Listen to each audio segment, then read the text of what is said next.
আমরা এখানে সিপি এবং এসপি লিখব, একদিকে একবার লিখব সিপি আর একবার লিখব কি এসপি। এইখানে লিখব টাকা, এখানে লিখব দ্রব্য। ক্রস মাল্টিপ্লিকেশন করতে সবাই জানো কি 5 টাকায় 6টি কিনে আর 3 টাকায় কি করে 4টি বিক্রি করে। যখন আমি এটা ক্রস গুণ করব 20টা সিপি হবে, 20 সিপি। আর এটা যদি গুণ করি 3 6 18 এসপি হবে। তো তুমি বলবে 20 টাকায় আমার কি হইলে বলো না, 20 টাকায় কিনে নিয়ে 18 টাকা বিক্রি করে দিলাম, তার মানে 2 টাকা ক্ষতি হইলো কত টাকায়, 20 টাকায়। তাহলে শতকরা লাভ বা ক্ষতি কত, ইন্টু 100। গুণ করলে 5 20 100, অ্যান্সার হবে 10%। আর 10% কী হচ্ছে বলো না, 10% ক্ষতি হবে। এই একটা প্রসেস হলো। আর একটা প্রসেস আছে তোমার, সেটা আমি পরের কোয়েশ্চেনটা যখন করব তখন বলবো। এটা একটা সিম্পল প্রসেস, এটা সবাই জানো করতে, ঠিক আছে, সবাই জানো করতে। কিন্তু আরেকটা জিনিস বলি, ভালো করে শুনবে।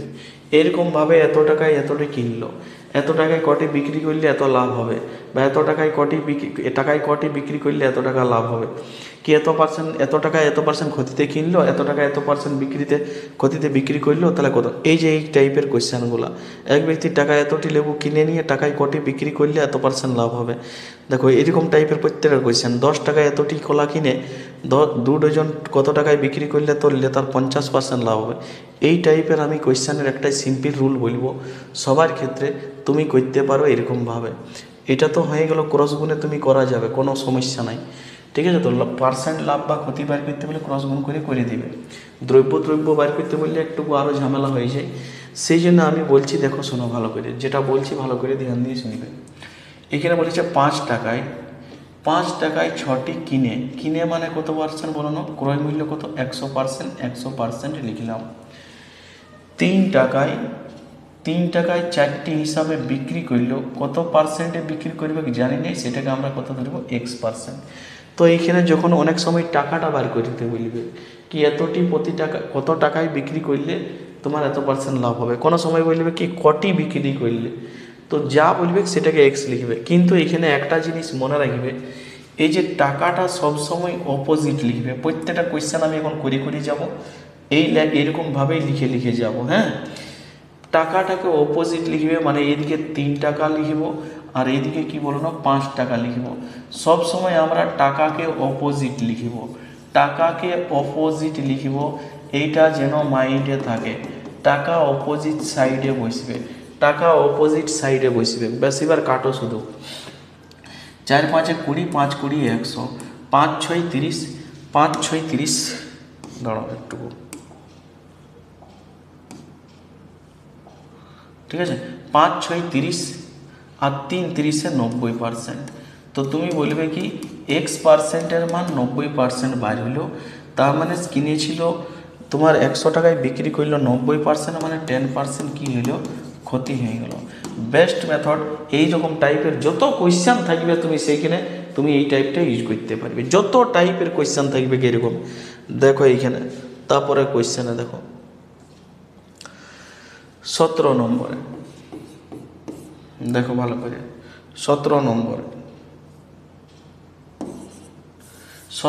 বলেছে এক ব্যক্তি টাকায় 15টি লেবু কিনে, ঠিক আছে, 1 টাকায় 15টি কিনেছে মানে 100%।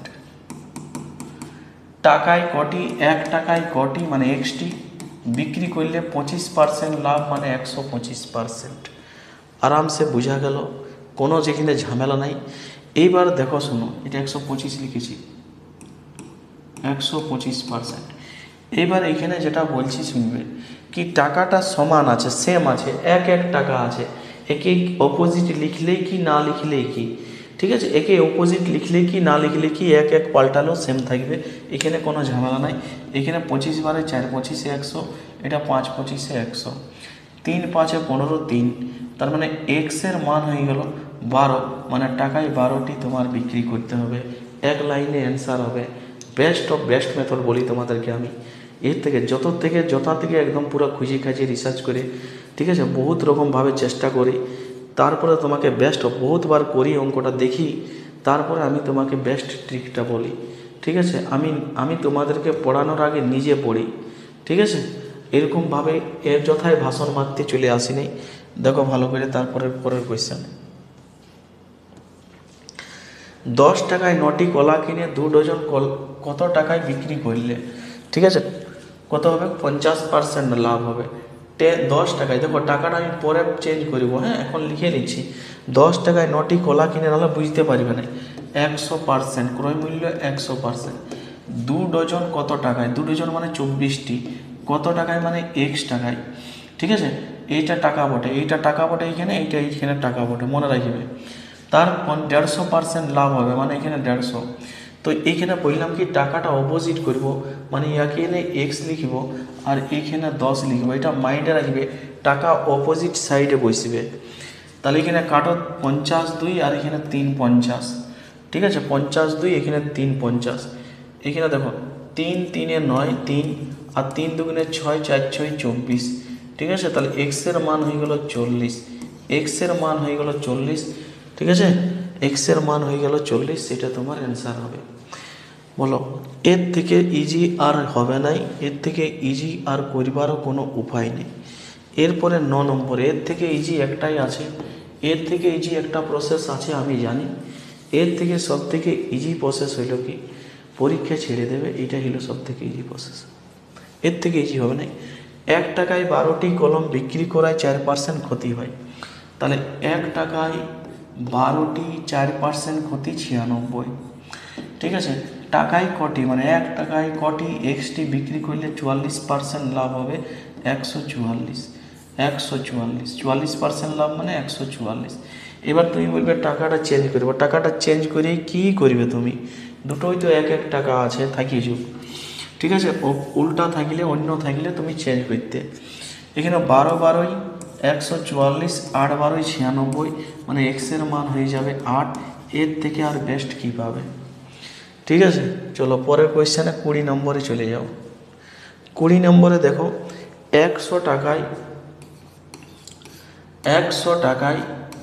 62টি কিনে কত করায় এক ব্যক্তির 40% ক্ষতি হয়। এখানে কিনে বলে নাই, যখন এত টাকায় বিক্রি করছে, দুবারই বিক্রি আছে, বিক্রি করছে তখন 40% ক্ষতি হয়। 40% ক্ষতি হয় মানে আমি এখানে 60% লিখব। ঠিক আছে, আবার 100 টাকায় কয়টি, মানে এক্সটি বিক্রি করলে 20% লাভ হবে, মানে 120% লিখব। 120% লিখবো। এবার তোমার দেখো এদিকেও 100 আছে, এদিকেও 100 টাকা আছে, টাকা সেম আছে, তো টাকাটা চেঞ্জ করেও কোনো লাভ নাই, কিন্তু চেঞ্জ করলেও এদিকেও 100 100ই বসবে। তো 100 100 তোমার কী হলো, কেটে গেল। ঠিক আছে, এইটা যদি কাটি 2 বারে কাটবে, আর এইটা কাটলে 31 কাটবে, মানে এক্সের মান হয়ে যাবে কত বলো না, 31। অ্যান্সার তোমার চুটকি মেরে এসে যাবে, বেশি টাইম লাগবে না। সরি।